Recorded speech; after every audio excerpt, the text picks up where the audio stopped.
نن چې محترمو زمونږ کومه وظیفه ده دا وظیفه صرف 3 ورځې تاسو کوئ. الله پاک به ستاسو هره مسله دا په 3 ورځو کې دا به ختمه کړي. ستاسو مسله څومره لویه ده، څومره لوی حاجت دی او لوی حاجت به در الله پاک په 3 ورځو کې پوره کړي. څومره لوی مشکل دی الله پاک به در دغه تمام مشکلات په 3 ورځو کې دا پوره کړي.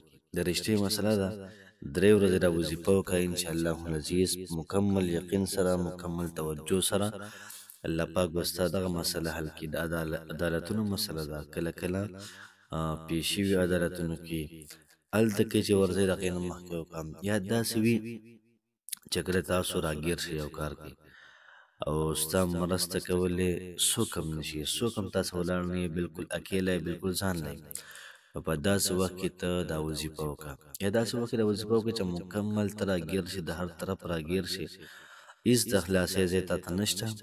دا وظیفه لازما وکړه انشاءالله العزیز الله پاک به د غیبو نه ستا مدد وکړي. بسم الله الرحمن الرحیم. شروع کوم د ډیر زیات بخښونکي او د ډیر زیات مهربان رب په نوم باندې. زه ګواهي ورکوم د دې خبرې چې د الله پاک نه علاوه د عبادت لایق بل څوک نشته. نبي کریم صلی الله علیه و آله وسلم د الله پاک بنده او د الله پاک رسول دی. نن چې محترمو زموږ کوم وظیفه ده ډیره زیاته کمال ده او ډیره زیاته عظیم شان ده. نبی کریم صلی الله علیه و آله وسلم دا کلمات ابوبکر صدیق رضی الله تعالی عنه ته په غار سور کې محترمو دا ویلي. ډیر زیات مبارک کلمات دي، ډیر زیات ناشنا دي. نبی کریم علیه الصلاۃ والسلام ابوبکر صدیق صاحب ته کلمات ویلي. محترمو د کفارو د حملې نه بچ شو، د هغوی د تفتیش وغیره نه، د هغوی د رانیولو نه دوی بچ شو. لکه څوک هر قسمه پریشانۍ کې، مشکلاتو کې، غم کې، حاجات دي، د هغې دپاره هم دا وظیفه ده.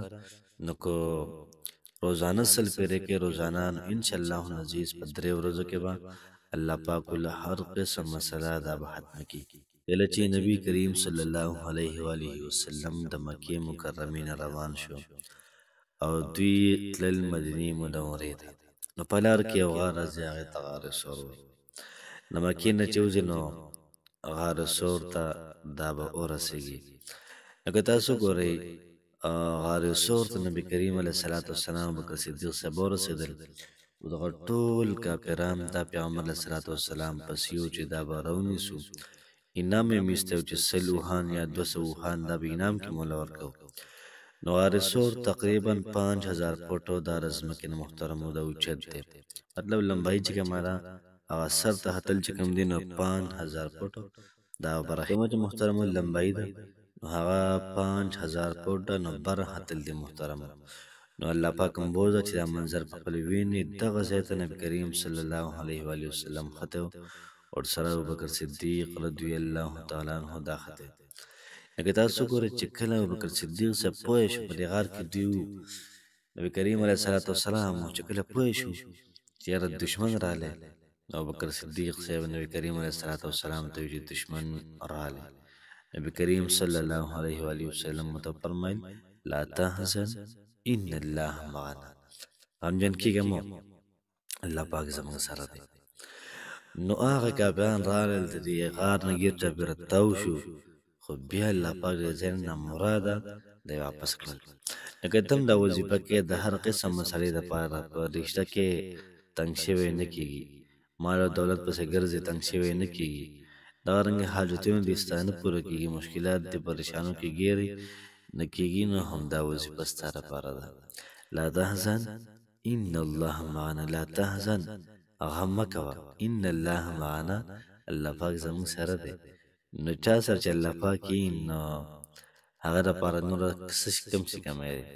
الله پاک محترمو زموږ سره دی، هر څیز به الله په ښه طریقې بهترینې اعلی طریقې سره به راکوي. نو کوشش وکړئ محترمو، وظیفه ډېره زیاته بهترینه ده، ډېره زیاته عظیم شانه ده. چې کله موږ دا وظیفه را شروع کړله نو موږ به په زړه کې یو سوچ کوو چې الله پاک او ابوبکر صدیق رضی الله تعالی عنه او نبی کریم صلی الله علیه و آله وسلم د هغوی د خبرې الله پاک څه کړي دي، اورېدلي دي، دغرنګې الله پاک له پناه ورکړې ده. الله پاک له مدد کړی دی نو همدغه رب به زمونږ هم مدد کوي که نه نو همدغه رب چې هغوی د پریشانیو نه مشکلاتو نه راویستل مدینې منورې ښکلې فضا ته بوتلل نو همدغه رنګې الله پاک به زمونږ هم امداد کوي نو دغه سوچ دغه په ذهن کې ساتي انشاءالله العزیز امداد دا به د الله پاک وي الا ان نصر الله قریب بېشکه د الله پاک امداد دا نږدې دی الله پاک دې زموږ ستاسو مدد وکړي الله پاک مو خوشحاله اباد ساته السلام علیکم ورحمة الله وبرکاته